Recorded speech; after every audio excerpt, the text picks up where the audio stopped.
I'm Mario Ritter with the VOA Special English Agriculture Report. Cacao, or cocoa trees, grow in hot, rainy areas of Africa, Asia, and Central and South America.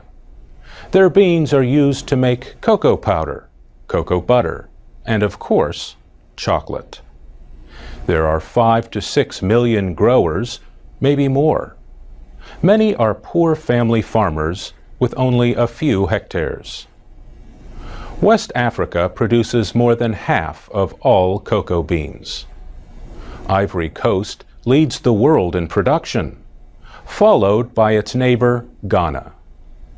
The trees are usually in their 5th year when they start to grow the pods that contain the beans. The trees produce the most pods when they are 10, but they are still productive long after that.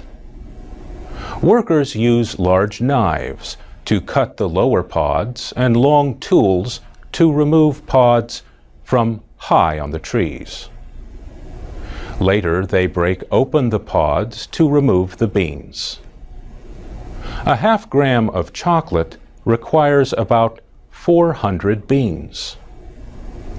The World Cocoa Foundation says an average pod contains 20 to 50 beans. And experts say growers may lose perhaps 1/3 of their harvest to disease and insects. But now scientists have genetic maps of 2 kinds of cocoa trees.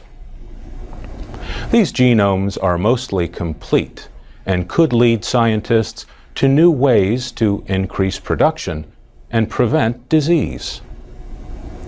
Mapping genes is the first step to understanding an organism.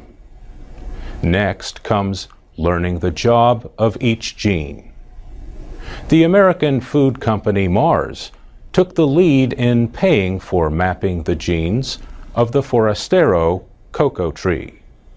The Forastero provides 80 to 90% of the world's cocoa beans.